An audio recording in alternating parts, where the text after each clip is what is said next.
These aren't your average cinnamon rolls. They are banana bread flavored and they yield a tender, pillowy, distinctly banana flavored cinnamon roll that I think you're going to love. There are a couple changes from your average cinnamon roll. We'll be, of course, adding some mashed banana. We will be adding another not as common ingredient to the filling, and we are topping everything off with a silky vanilla bean cream cheese frosting. First thing you need to do is bloom your yeast.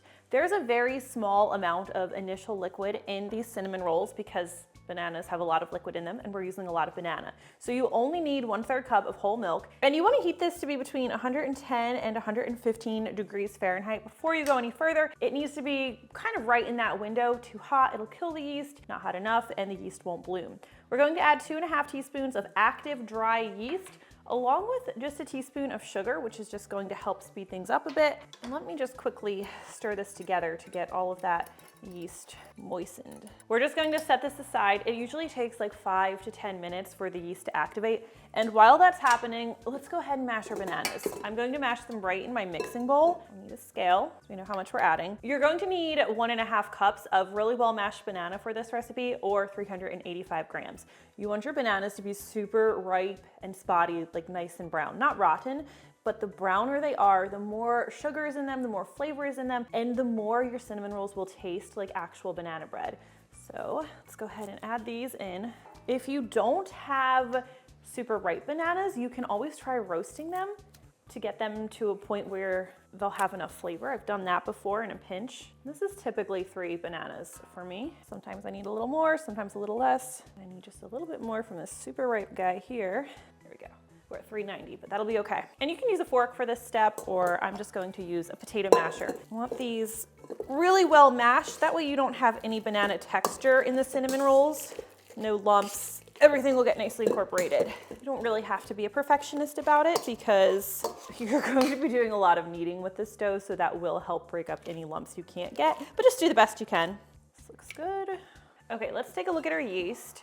You can see you have a nice foamy cap on top. If yours doesn't look like this, it means for some reason your yeast didn't activate. Maybe it was dead, your liquid was too cold, I'm not sure, but it needs to look like this before you go any further. So this is all set. We're going to add it right in here with our banana. Scrape the bowl. We want all of that yeast in there. That's what's going to really help get a nice, proper texture and a good rise here. Okay, next up, we're going to add 1 large egg.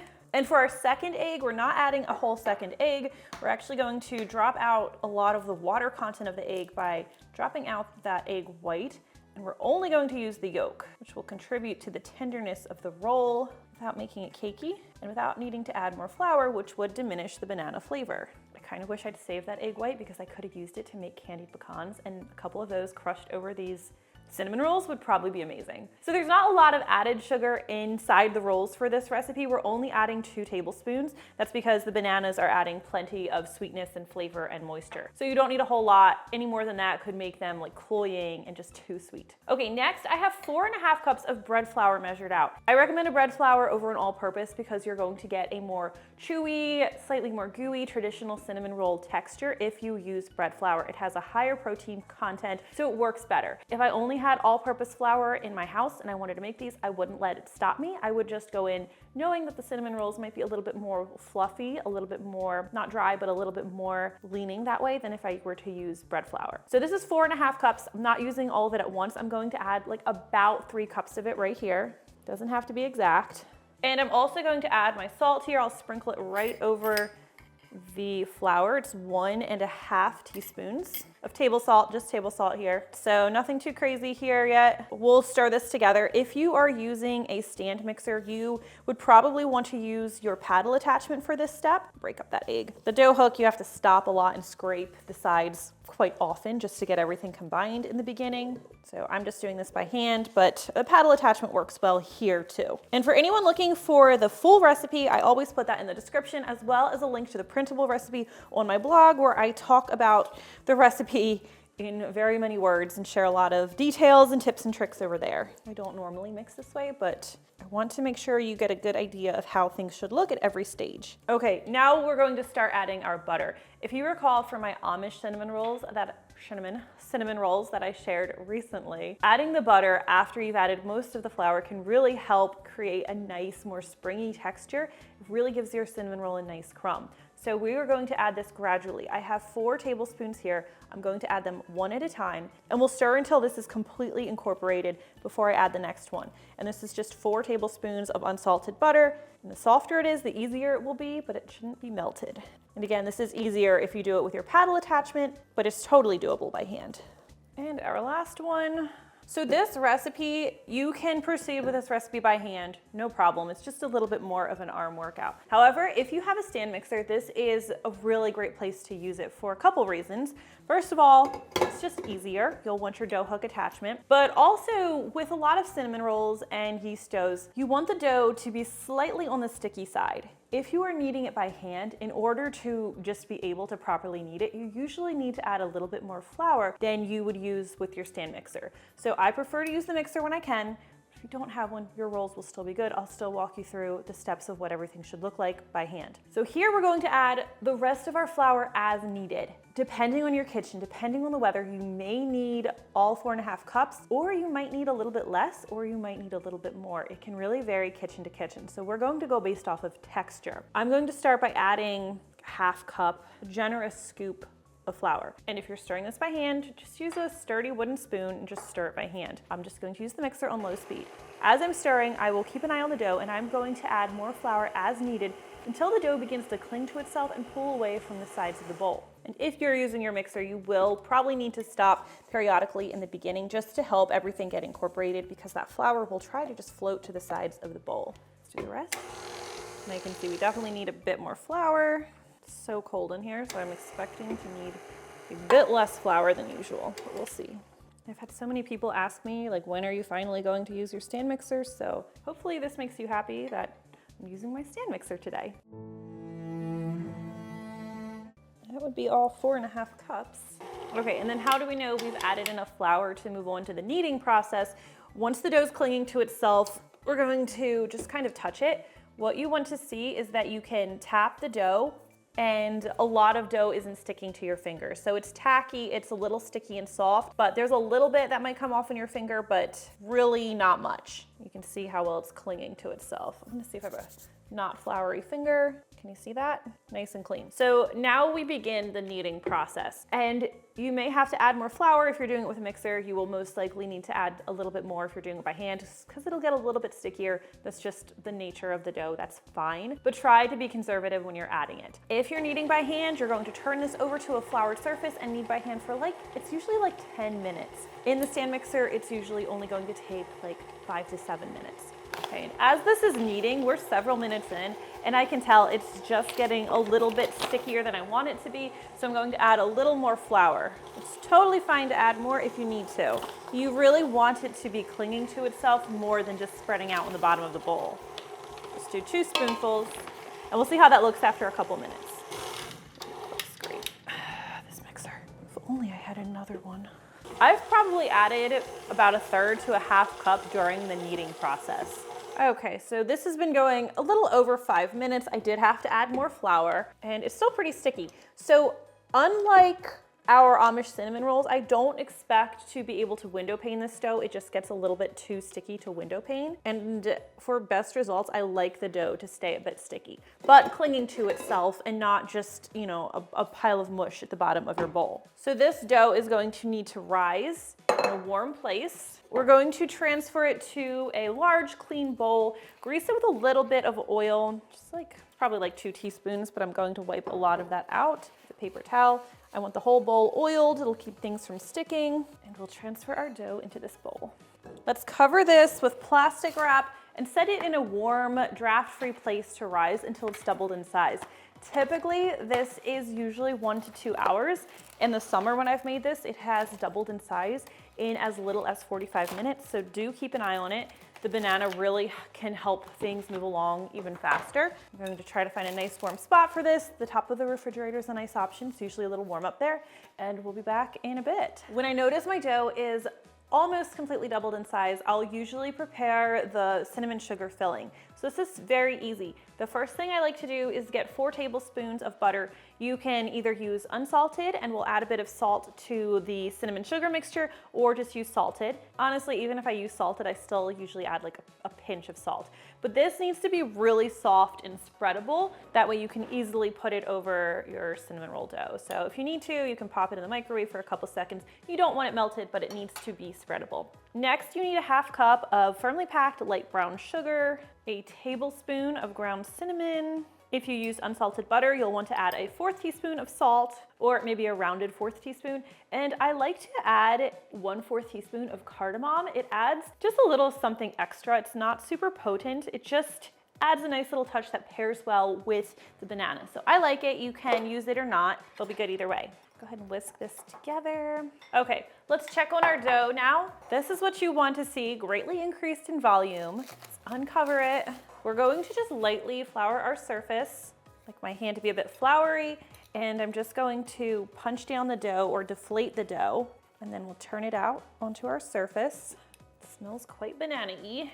The dough can be a bit sticky. I'm gonna grab my powdered sugar one of these times. Let's get that out of the way. We don't need that until we make our frosting.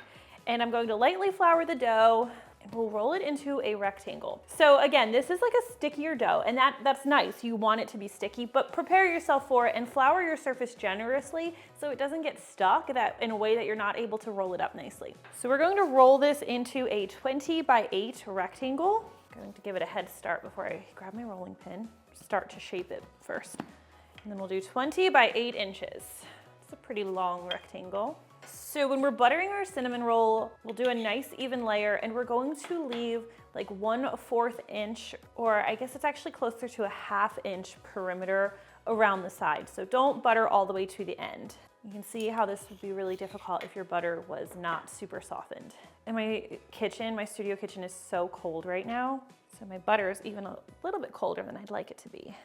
So let's get this nice and even. That way all of your cinnamon rolls have a nice ratio of butter and cinnamon. These are going to be so good. Next, let's grab our cinnamon sugar mixture. Oops, try not to lose any of it. And we're just going to scatter this evenly over the butter. And again, leave that perimeter. It's going to make it a lot easier when you go to seal the rolls. You don't want them popping open and all the filling falling out. So leave that perimeter. It's really helpful. I'll use my hands to kind of spread it. And once I feel like I have a nice even layer, I'll gently press it into the butter. Okay, last optional ingredient, if you want to add it, grab another banana. It's okay if it's not as ripe. It'll be easier to work with. Plus I don't have any super ripe bananas left. And you would just chop it into small pieces. You could do slices if you want, but I kind of like it to disappear in the filling. So just chop it up nice and small, cutting slices and then quartering them. Totally optional step. I'm going to use the whole banana, except that part. Yikes. Almost the whole banana. I'm not going to cut into another one. And we'll just kind of scatter this. And you want the pieces to be small enough that it doesn't make it difficult for you to roll up the cinnamon rolls. So no huge pieces, kind of like skinny bits. Okay, rolling time. Start with the long end, and we are just going to very tightly roll up the cinnamon roll into a nice log. All the way around, or all the way down and back. Just be conscious about kind of folding those banana pieces under if you included them. You don't want to just keep pushing them up the roll and they never get put in there. Once you get to the end, just pinch the seam, which will help keep things from spilling out. This looks good. I'm excited about this. Hopefully you are too. We'll kind of reshape it a little bit because undoubtedly it got a little bit longer than we want it while we're rolling. I'm going to press that seam underneath. If you want your rolls to look nice, you can cut off the ends and discard them, which I don't normally do. We're going to do it today. We'll have pretty cinnamon rolls. Here's what we're going to do. I'm really bad at cutting these evenly. Take a sharp knife. Some people use dental floss. I just don't. Nothing wrong with it. We're going to cut the log in half. We need 12 even slices. A nice sharp knife makes this really easy. And then we cut each of these in half, and we'll cut each of these quarters into 3 pieces. It smells so banana-y. Last cut. Okay, we are going to bake these in a 13 by 9 baking dish. I like glass or ceramic. generously greased with butter. If you use a metal dish, that's fine, but they're going to bake faster, so check them sooner. I'm just going to arrange them in my baking sheet, and if any of your rolls kind of deformed or are sticking, you can just reshape them. This is going to be a smaller guy, so I don't want to put them in a corner because the corners cook fastest. We'll reserve that for the larger ones. And they can be spaced quite a bit. I'm doing 4 rows of 3.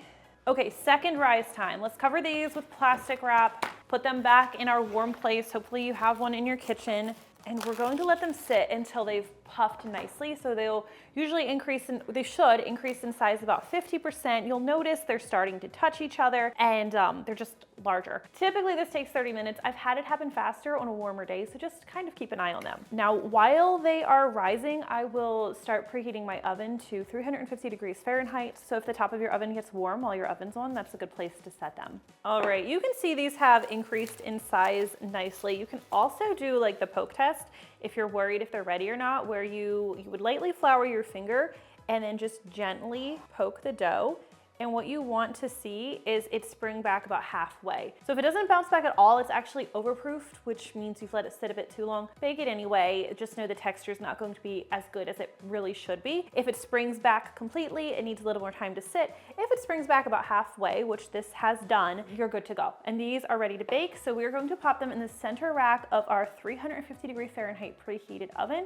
They typically need to bake for like 27 to 30 minutes. They'll be a nice golden brown on top when they're finished, and what I like to do is I'll use an instant read thermometer to temp one of the cinnamon rolls in the second row, just in the thickest part, and I want to see a temperature of about 185 degrees or 180 to 185 degrees Fahrenheit. These smell so good.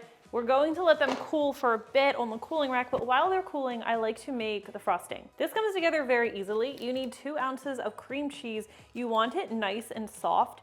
And it's okay in this particular recipe if you pop it in the microwave for a couple of seconds to make it super soft so that it's very easy to mix by hand. That way you don't have to pull out your electric mixer. We're also going to add 2 tablespoons of butter. You can either use salted butter or use unsalted butter and just add a pinch of salt. I'm just going to kind of smash these together. Same with the butter, you can kind of soften that in the microwave. It's all right if this frosting is a little bit melty because I usually put it on the cinnamon rolls while they're warm anyway, so it gets a little bit melty no matter what. Cream cheese frosting pairs really, really well with the banana flavor, but if you don't like cream cheese, I have a more classic cinnamon roll icing that's just vanilla. I'll try to remember to link to that. I don't think I've made a video of it, but it's over on the website. So we're just adding sugar gradually. This is a cup of powdered sugar. Just add the rest of it. It's a little bit more stiff when you add the powdered sugar. Once that's mostly combined, I'll add a little bit of milk. This is just a tablespoon of milk. Heavy cream would be fine as well, or instead, I should say. It'll just be a little bit richer. Let's mix this in. Let me switch to my spatula, just to make sure there are no lumps in here. I said switch to my spatula. I meant use my spatula to get the frosting off of the spoon so that I can switch to my whisk. That way it's nice and smooth. Okay, last thing I like to add. You could just add a splash of vanilla extract. I would add a half teaspoon of vanilla extract, or you can add a teaspoon of vanilla bean paste. That really works well with the banana and adds those little speckles. It's just a really, really nice vanilla flavor. And if you have vanilla bean paste, this is the recipe you want to use it in. Whisk this into the frosting. So you can see this is a really soft icing. It's kind of like a cream cheese glaze, but thicker.